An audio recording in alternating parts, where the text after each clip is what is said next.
가장 중요하게 여겨야 할 것이라는 제목으로 하나님 말씀 증가하도록 하겠습니다. 우리가 살아가는 삶에는 본질적인 것이 있습니다. 반면 비본질적인 것이 있죠. 본질은 반드시 붙들어야 할 것들을 가리킵니다. 반면 비본질은 상황에 따라 얼마든지 내려놓을 수도 있는 것들을 가리킵니다. 그런데 문제는 우리가 종종 이 순서를 뒤바꿀 때가 있다라는 겁니다. 정작 붙들어야 할 것은 놓쳐버리고 붙들지 않아야 할 것들에 집착하며 살아갈 때가 많다라는 겁니다.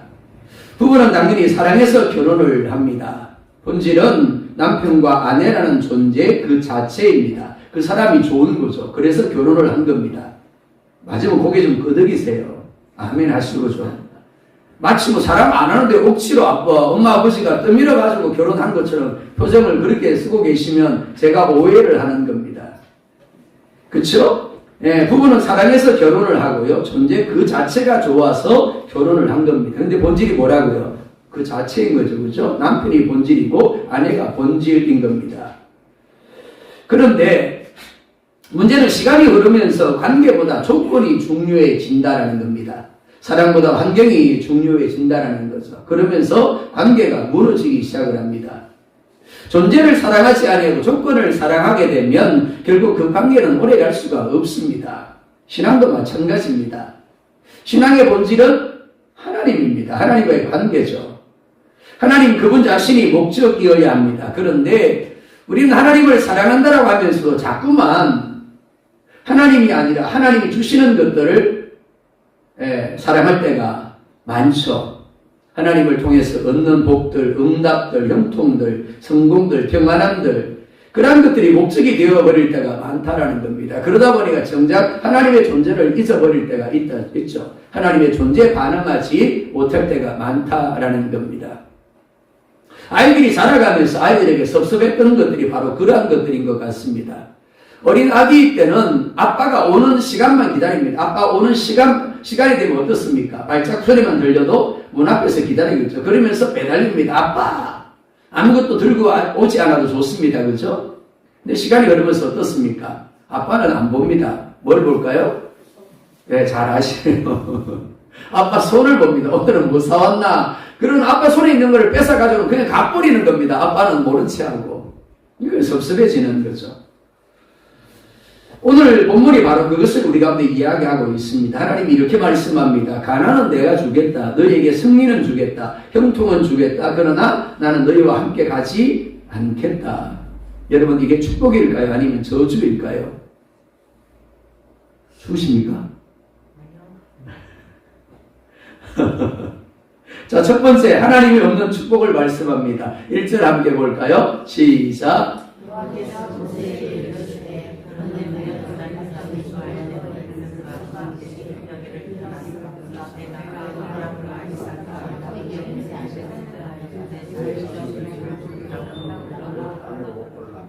아멘. 누군가가 큰 소리로 해주시면 그걸 따라가는데 다들 고만고만한 목소리를 하다 보니까 마치 한 400명, 500명이 있는 것처럼 울랄랄랄 방언하는 것처럼 그렇게 들립니다. 자, 하나님이 모세에게 말씀합니다. 어떻게 해요? 백성들과 함께 주기로 약속한 땅으로 올라가라고 하십니다. 이스라엘이 그토록 바라던 일을 이루어 주겠다라는 겁니다. 자, 여러분 오랫동안 기도했어요. 하나님이 그럽니다. 아무개야, 내가 네가 기도한 것을 이루어줄게. 좋아요, 안 좋아요? 그쵸, 좋죠, 그죠? 이스라엘 백성들은 가나안에 가기 위하여 애굽을 떠났습니다. 그리고 가나안에 들어가기 위해서 힘든 광야의 시간을 보냈습니다. 그런데 하나님이 드디어 그 가나안으로 올라가라고 하십니다. 그러니까 이스라엘의 입장에서 본다면 이보다 더 기쁜 말씀이 없는 거죠. 자, 더욱이 2절에 이렇게 말씀을 합니다. 2절 봅니다. 시작.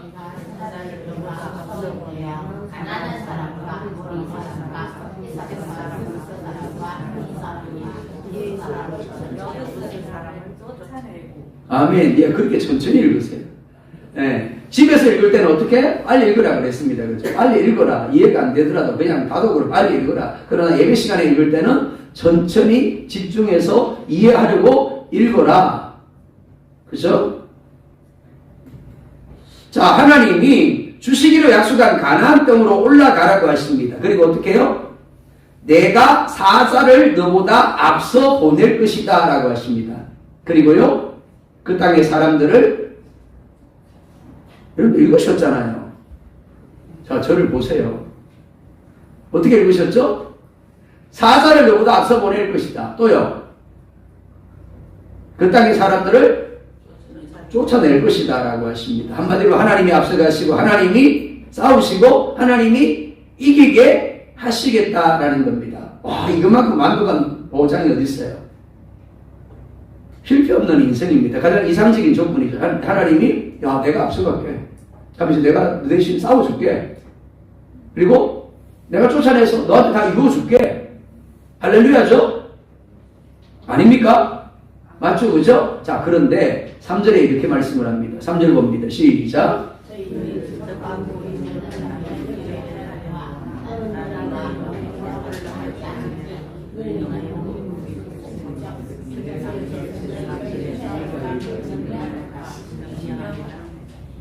아멘.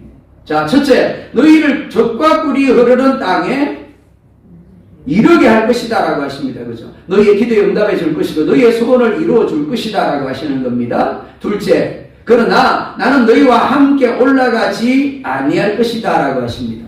사자는 보내는데, 그리고 이스라엘이 원하는 대로 이루어 주시기는 하는데 하나님이 함께 가지는 않겠다라고 하십니다. 사랑하는 여러분, 이게 축복일까요? 저주일까요? 하나님은 모세를 애굽으로 보내면서 조건을 달았습니다. 내가 너와 함께 할 것이다. 그리고 지금까지 모세와 이스라엘과 함께 하셨습니다. 하나님이 함께 하신 이유는 왕과 백성으로서의 관계를 맺기를 원하셨기 때문입니다.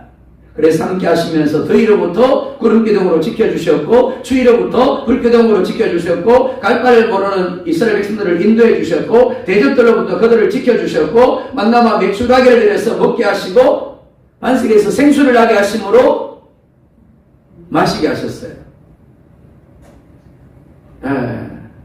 지금도 제 목소리가 너무 듣기 좋아가지고 잘 주무시는데 제가 성대 수술을 하고 나면 목소리가 더 좋아질 텐데 그때 또 더 주무시면 안 되는데 큰일 납니다.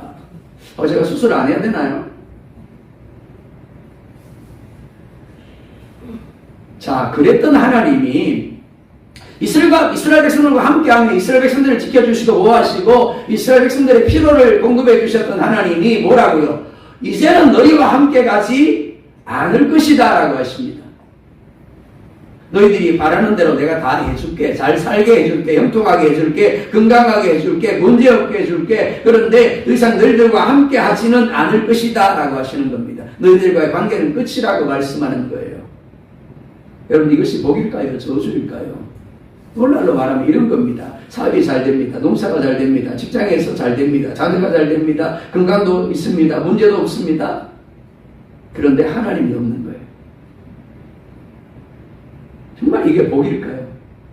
많은 사람들이 이런 삶을 꿈꿉니다. 하나님 없이도 잘 되는 삶, 기도하지 않아도 문제가 없는 삶, 하나님을 찾지 않아도 괜찮은 삶. 하지만 성경은 분명히 말씀합니다. 하나님이 없는 형통은 형통이 아니라 저주라고요. 하나님이 없는 성공은 성공이 아니라 실패라고 말씀을 합니다. 자, 그러면 하나님이 왜 이렇게 이스라엘 백성들에게 말씀하고 있는가 하는 겁니다. 이렇게 말씀합니다. 너희는 목이 곧은 백성이기 때문에 내가 길에서 너희를 진멸할까 염려가 되기 때문이다. 목이 곧다라는 말의 의미가 뭐라 그랬어요? 고집이 세다, 거만하다, 말을 듣지 않는다입니다. 즉 하나님이 아무리 그들과 함께 하시면서 그들에게 역사하시며 은혜를 베풀어 주어도 고집이 세서 말 듣지 않고 하나님이 원하시는 백성으로 변화될 가능성이 없다라는 거예요. 그렇기 때문에 계속 함께 한다는 것은 피차간의 힘들 뿐이니까 이점에서 이혼하자라는 겁니다. 헤어지자라는 겁니다. 그래서 마지막으로 나는 안 가고 내가 부리는 천사를 너희보다 앞서서 너희가 원하는 대로 가나안을 차지하도록 해줄 것이다 라고 말씀하는 겁니다. 이스라엘 백성들이 원하는 것을 이루게 해주겠지만 관계는 여기서 끝이다 라고 선언하고 계시는 겁니다. 사랑하는 여러분, 이스라엘 백성들에게 하나님은 목적이 아니라 수단이었습니다. 이스라엘 백성들이 원하는 것은 하나님으로부터 나오는 그 무엇이지 하나님 자신이 아니었습니다. 하지만 하나님은 이스라엘과 이혼하겠다라고 하시면서도 가나안은 주시겠다라고 말씀을 합니다. 그 이유가 무엇일까요? 약속했기 때문입니다. 하나님은 결코 약속하신 것을 폐할 수 없는 신실한 하나님이시기 때문입니다. 내가 약속했으니까 그 약속은 이루어 줄게. 그러나 이제부터는 내가 너희와 함께 하지 않을 거야. 그러니까 이스라엘 백성들은 자신들이 원하는 대로 가나안을 차지할지 몰라도 하나님과 동행하는 기쁨은 어떻게 해요? 하나님 베풀어 주시는 은혜는 더 이상 누릴 수가 없게 되어지는 겁니다. 사랑하는 여러분, 여러분의 삶의 목적은 하나님과 하나님과의 관계입니까?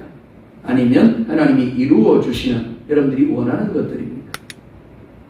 두 번째로 장식물을 제거하라 라고 말씀을 합니다. 4절 말씀 함께 봅니다. 시작.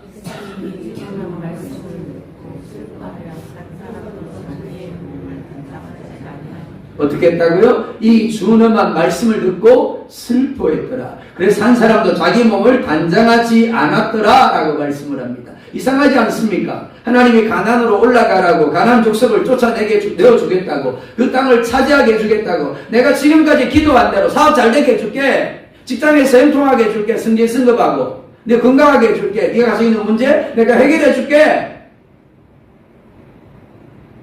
이스라엘 백성들이 그토록 원하던 소원이 이루어진 것 아닙니까? 그러면 당연히 기뻐해야지 맞는 겁니다.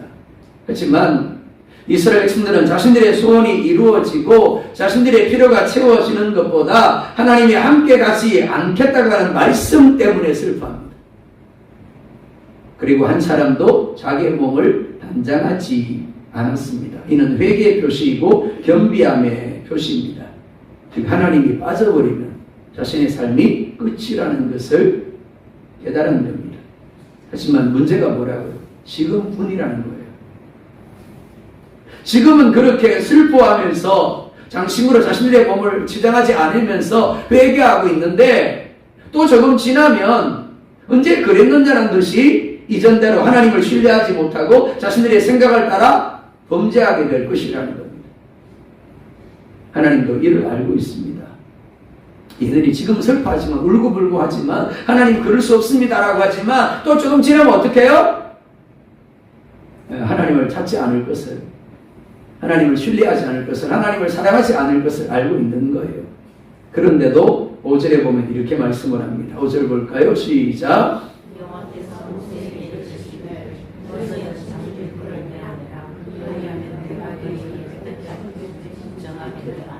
남이 뭘 떼내라고요? 그쵸. 너희 몸에서 장식물을 떼어내라 라고 하십니다. 그 이유가 무엇일까요? 이스라엘의 범죄의 원인이 거기에 있었기 때문입니다. 장신구 자체가 나쁜 것이 아닙니다. 귀걸이 하는 게 뭐가 나쁘겠어요? 목걸이 하는 게 뭐가 나쁘겠어요? 그런데 그 목걸이가 그 귀걸이가 있음으로 인하여 뭐가 만들어졌다고요? 송아지요. 귀걸이 할 게 없었다라면 목걸이 할 게 없었다라면 그럼 송아지는 만들어지지 않았을 겁니다. 오늘 하나님이 왜 장신구를 떼어내라 라고 하시는가 하면 목걸이를 귀걸이를 계속해서 하고 있다 보면 또 어느 순간에 그걸 떼어내가지고 어떻게 해요? 금송아지를 만들 가능성이 있는 겁니다. 그들이 가지고 있던 목걸이와 귀걸이 같은 장신구들은 하나님이 그들에게 주신 축복이었습니다. 선물이었죠.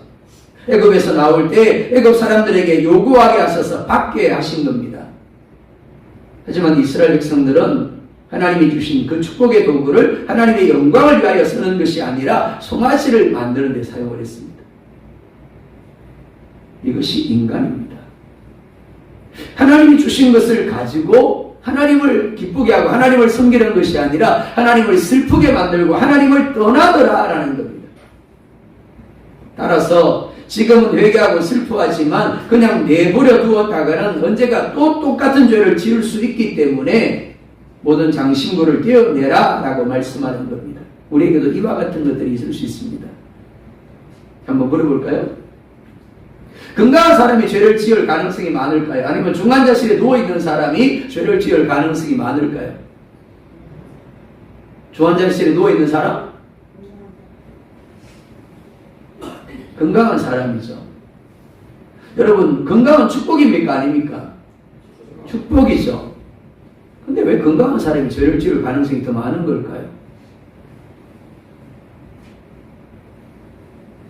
돈이 많은 사람이 죄를 지을 가능성이 클까요? 돈이 적은 사람이 죄를 지을 가능성이 많을까요? 많은 사람입니다. 분명히 물질은 하나님의 복인데 왜 하나님이 주신 복이 많을수록 죄를 지을 가능성이 많은 걸까요? 물질, 명예, 건강, 관계, 사업, 농사, 가족 이 모든 것들은 하나님이 우리에게 주신 선물이고 축복입니다. 그런데 그러한 것들이 하나님께 순종하지 못하게 하고 하나님보다 더 중요하게 여겨지게 되는 것이 문제인 거예요. 하나님이 선물로 주셨는데 하나님이 축복으로 주셨는데 그것 때문에 하나님을 멀리합니다. 그것 때문에 말씀에 순종하지 못합니다. 그것 때문에 하나님을 예배하지 못하고 섬기지 못하는 겁니다. 하나님이 주신 축복을 가지고 이스라엘 백성들처럼 금송아지 우상을 만드는 것이 문제인 겁니다. 그래서 하나님이 그것들을 내려놓으라고 하시는 겁니다. 하나님이 아브라함을 부르십니다. 아브라함아, 예 하나님, 내가 너에게 독자 이삭을 줬지. 예 하나님, 그랬지요. 그런데 그 독자 이삭을 내가 지시하는 사도로 데려가서 번제물로 드릴래? 아마 이삭은 아브라함에게 있어서 자기 목숨보다 더 소중한 존재였을 겁니다. 더 이상 애를 낳을 수도 없는 상황입니다. 근데 이삭을 번제물로 드리래요. 말이 되는 이야기인가요? 하나님이 이삭을 원하는 게 아니라 그랬습니다. 그렇죠? 아브라함의 마음을 보기를 원하신 거죠. 그에게 이삭이 장신구인지 아닌지를 보기를 원하셨다는 겁니다. 이렇게 말씀합니다. 이제야 네가 나를 경외하는 줄 알겠다. 이삭이 장신구가 아니었다는 거죠. 그는 얼마든지 하나님을 믿고 이삭까지도 하나님 앞에 드릴 수 있었습니다. 그렇습니다. 오늘 우리에게 이스라엘 백성들처럼 장신구가 있을 수 있습니다. 종류만 다르겠죠. 그 장신구를 내려놓지 아니하면 그런 것들을 금송아지로 붙들고 있는 한은 하나님과의 관계가 회복될 수가 없는 겁니다. 목회를 하면서 안타까운 게 그런 겁니다. 늘 그것 때문에 넘어져요. 또한 애굽으로 향해 있는 그들의 마음을 온전히 내려놓고 오직 하나님만을 바라보도록 요구하신 것이다라고 할 수 있습니다. 그들이 하고 있는 단장품은 그들로 하여금 애굽을 생각하게 하는 것이었습니다. 또한 애굽인들처럼 되고자 하는 애굽적인 마음을 갖게 하는 것들이었습니다. 그래서 그 모든 것들을 내려놓고 이제 마음이 가난한 자가 되어서 오직 하나님만을 바라보라라고 하시는 것.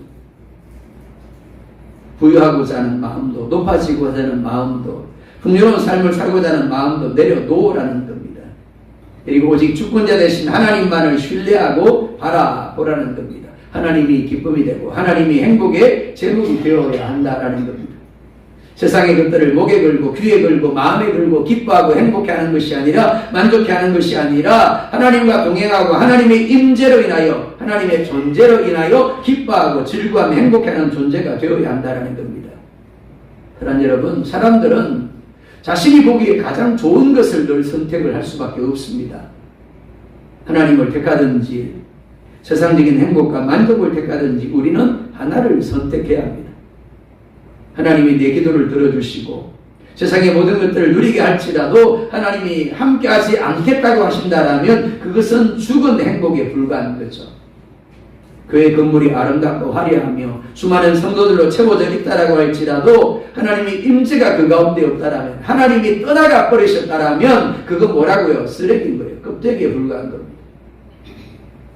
따라서 말씀 앞에서 자신을 살필 수 있어야 합니다.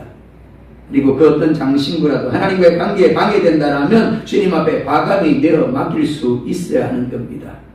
이스라엘에 있어서 가장 시급한 것, 가장 중요한 것은 하나님의 마음을 돌이키는 것이었고 하나님의 임재를 회복하는 것이었습니다. 그래서 그들은 즉시로 하나님이 말씀하자마자 슬픔 가운데 머물렀고 자신들을 장식하지 않은 거예요. 단장하지 않은 겁니다. 그리고 하나님이 말씀하신 대로 장신구들을 철저하게 제거하였습니다. 하나님이 주신 축복 때문에 도리어 하나님께 순종하지 못하거나 그런 것들을 더 중요하게 여긴 적은 없습니까? 오늘 하나님이 장신구를 떼어내라고 하신 것처럼 믿음으로 우리가 떼어내고 하나님께 맡겨야 할 것 무엇입니까? 세 번째 해막으로 나아가는 사람을 말씀합니다.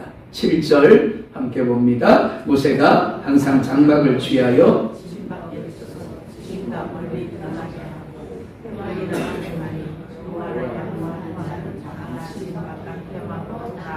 아멘. 모세는 진 밖에 해막을 칩니다. 왜 진 안이 아니라 밖일까요? 공동체 전체가 하나님께 나아갈 준비가 되어 있지 않았기 때문입니다. 그래서 모세는 혼자 나아갑니다. 그리고 하나님 앞에 기도하며 하나님을 찾습니다. 그러자 한 사람 두 사람 누가 이야기한 것도 아닌데 누가 강제한 것도 아닌데 여호와를 앙망하는 자 하나님의 임재를 하나님의 은혜를 갈급해하는 이들이 회막으로 나아갑니다. 이스라엘 공동체는 하나님이 함께하는 공동체였습니다. 그러나 하나님은 그들과 더 이상 함께하지 않겠다라고 선언하십니다. 하나님을 예배하며 섬깁니다. 그러나 하나님의 말씀에 대하여 순종은 하지 않습니다. 하나님이 주시는 감동도 하나님을 만나는 기쁨도 감격도 없습니다. 단지 기계적으로 예배하고 기계적으로 습관적으로 형식적으로 예배하고 섬길 뿐입니다. 그런 우리들에게 하나님은 오늘 모세처럼 그리고 앙망한 이스라엘 백성들처럼 해막으로 나아오라라고 말씀합니다. 하나님의 임재가 기다리는 장소로 나아오라는 겁니다. 8절 볼까요? 시작.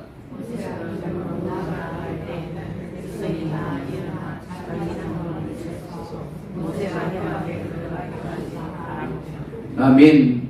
백성들은 모세만 해막으로 들어가도록 하지 않았습니다.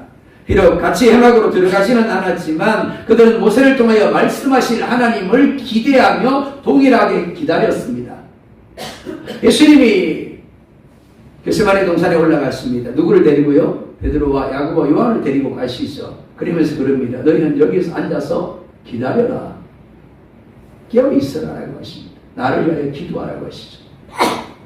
예수님이 슬피 탄식하며 모세혈관이 터지고 땀이 핏방울이 섞여서 나오도록 고통 중에 기도하신 후에 돌아옵니다. 근데 베드로 야고보는 어떻게 해요? 자고 있는 겁니다. 그냥 조는 정도가 아니라 잡니다. 예수님은 십자가 죽음을 앞두고 탄식하며 고통 중에 기도하시는데 제자들은 쿨쿨 코를 골면서 자고 있었어요. 예수님 뭐라 말씀합니까? 나를 위하여 한 시간도 깨어있을 수 없더냐. 예수님이 기도하실 때 나를 위하여 기도해달라고 할 때 제자들은 그 한 시간을 예수님을 기다리지 못했습니다. 깨어있지 못했습니다. 결과가 무엇입니까? 예수님이 말씀하신 대로 예수님을 버리고 도망갑니다. 심지어 베드로는 작은 여종 앞에서 예수님을 부인하고 저주하고 맹세하죠. 그런데 오늘 이스라엘 백성은 그렇지 않았다라는 겁니다. 모세가 해목으로 나아갈 때 그들은 모세를 통하여 말씀하실 하나님을 기대하며 기다렸습니다. 미리 9절에 이렇게 말씀을 합니다. 함께 봅니다. 모세가 해막에 들어갈 때 구름 기둥이 내려 해막문에 서며 여호와께서 모세와 말씀하시니 모세가 해막에 들어갈 때 하나님의 임재를 상징하는 구름 기둥이 내려 해막문에 섭니다. 함께하지 않겠다고 하신 하나님입니다. 그런데 모세와 이스라엘 백성들이 해막으로 나아가자 하나님이 그 가운데 내려오십니다. 그리고 어떻게 해요? 사람이 친구와 이야기함 같이 이야기하십니다. 사랑하는 여러분, 이게 신앙이에요. 형식이 아닙니다. 습관이 아닙니다. 살아있는 관계인 거예요. 하나님의 임재가 없는 예배는 마치 간이 전혀 되지 않는 음식을 먹는 것과 같습니다. 그런데 매일 그런 음식을 먹다가 간이 제대로 된 음식을 먹는다라면 어떻겠습니까? 우리 금사님들 10시 반까지 오셔서 예배를 위해 중보하십니다. 잘하고 계세요. 근데 우리 금사님들이 많이 아닙니다. 얼마 전에 원주에 있는 모 교회를 봤습니다. 그 교회가 엄청나게 부흥을 했는데 젊은이들이 그리고 주일학교가 엄청나게 부흥을 했는데 그 비결 중에 하나가 그렇더라고요. 장로님들이 맨 앞자리에 앉는데 장로님들 지정석이 없는데 맨 앞자리에 앉는답니다. 은혜를 사모하면서 그렇다는 거예요. 그리고 모든 성도들이 30분 전에 와서 기도로 예배를 위해 준비한대요. 그리고 예배가 11시인데 45분에 사도신경 한답니다. 45분에 사도신경하고는 찬양으로 시작합니다. 그렇게 하나님 은혜를 사모한다는 겁니다. 그러니까 부흥 안 할 수가 없는 거죠. 하나님이 축복 안 하실래요? 축복 안 하실 수가 없는 거죠. 하나님 보시기에 좋은데 할아버지가 손주를 보면서 너무 좋아. 그럼 어떻다고요? 주머니 열죠. 주고 또 줍니다. 그죠? 하나님 마음도 똑같다는 겁니다.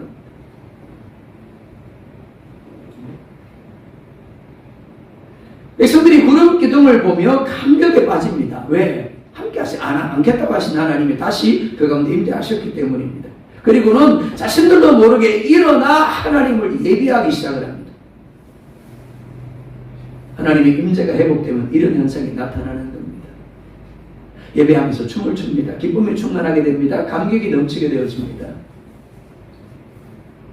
강원도 영월에 있을 때 담임 목사님이 출타를 하고 금요기도회를 인도를 하게 되었습니다. 어느 한순간에 하나님이 침묵하게 하십니다. 찬양을 하다가 기도를 하다가 멈췄어요. 우리 조용히 하나님 임재를 사모하면서 속으로 기도하자. 조용합니다. 깜깜한데 조용합니다. 어느 순간 한 명이 두 명이 흐느끼기 시작하는 거예요. 하나님의 임재가 만져주십니다. 그리고 통곡을 하는 거죠.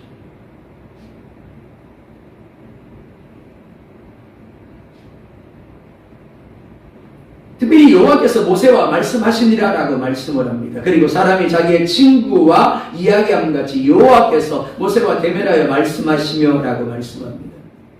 하나님의 임재가 회복되면 말씀이 듣는 귀가 열립니다. 마치 친구가 되어하듯이 말씀이 내게 들립니다. 내가 그 하나님께 반응하게 되어집니다. 영과 혼과 관절과 골수가 찔림을 받고 새롭게 됨을 경험하게 되어집니다. 기쁨이 가득하게 되고 슬픔이 가득하게 되고 흥분이 가득하게 되고 감격이 감당할 수 없을 정도로 몰아치는 겁니다. 그러니까 마치 미친 사람 웃다 울다 그러는 거예요. 어느 한순간에 막 좋아서 웃다가 어느 한순간에 어떻게 펑펑 우는 거죠. 그리고 생기가 솟아납니다. 이런 말씀의 회복이 있어야 합니다. 그런데 11절 하반절에 보면 이렇게 말씀을 합니다. 모세는 진으로 돌아오나 눈의 아들 젊은 수종자 여호수아는 회막을 떠나지 아니하니라. 기도하던 모세는 기도를 끝내고 해막을 떠나 진으로 돌아왔지만 여호수아는 하나님의 임재가 있는 해막을 떠나지 아니하고 계속해서 머물렀다라고 말씀을 합니다. 왜요? 그게 끝이 아니기 때문입니다. 계속 되어져야 하기 때문입니다. 우리는 기도만 응답되면 은혜만 체험되면 그걸로 끝내려는 경향들이 있습니다.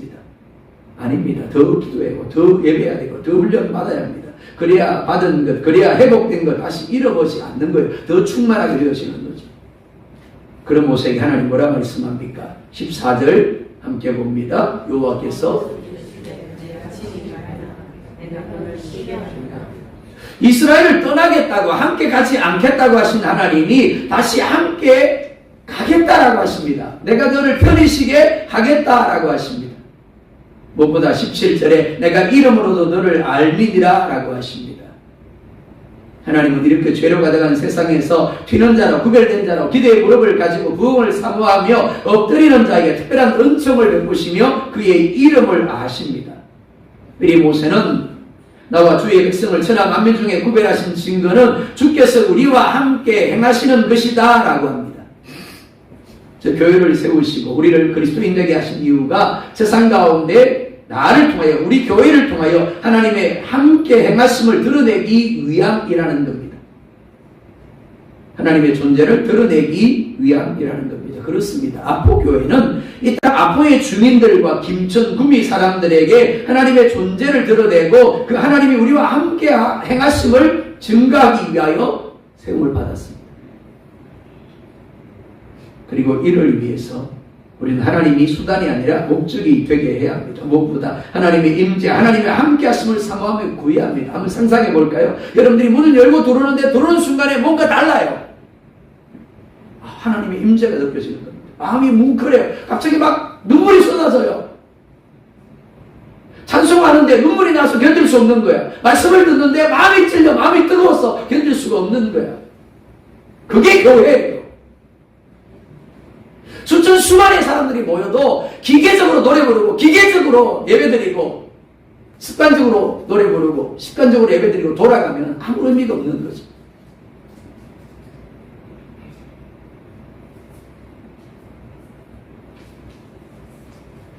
그러면 그냥 모임에 불과한 거예요. 아우, 장로님 오셨네? 권사님 오셨네? 어떻게 지냈어요? 잘 지냈어요? 그래. 사람들이 교제하고 그냥 돌아가는 겁니다. 개모임 하는 거와 똑같아요. 사랑하는 성도 여러분, 우리가 정말 가장 중요하게 여겨야 될 것이 무엇일까요? 바로 하나님의 존재입니다. 하나님의 임재입니다. 하나님이 없는 예배, 하나님이 없는 신앙생활, 하나님이 함께하지 않는 삶은 뭐라고요? 꽝이에요, 꽝. 그렇기 때문에 오늘 모세처럼 우리는 하나님의 행악으로 나가야 됩니다. 누가 나가야 될까요? 당신이요. 장로님 나가야 돼요. 권사님 나가야 돼요. 아니요. 내가 나가야 됩니다. 내가. 우리 권사님 노래합니다. 준비돼야 하나님이 복을 주신다. 준비돼야 하나님 부흥을 주신다. 맞습니다. 근데 그 준비는 누가 해야 될까요? 모세고. 바로 나요, 나. 내가 모세처럼 아무도 기도하지 않아도 내가 기도의 자리를 나가서 하나님 임재가 이루어져 버린 우리의 삶 가운데, 우리 교회 가운데, 이 지역 가운데 하나님의 임재를 회복시켜 달라고, 함께 해달라고. 그렇게 기도할 때 어떻게 해요?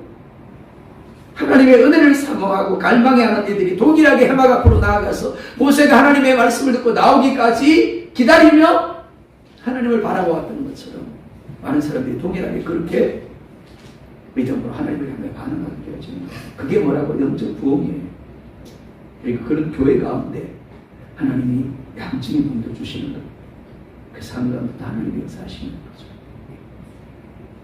그런 저와 여러분들, 그리고 우리 교회가 될 수 있기를 주의 이름으로 축복합니다.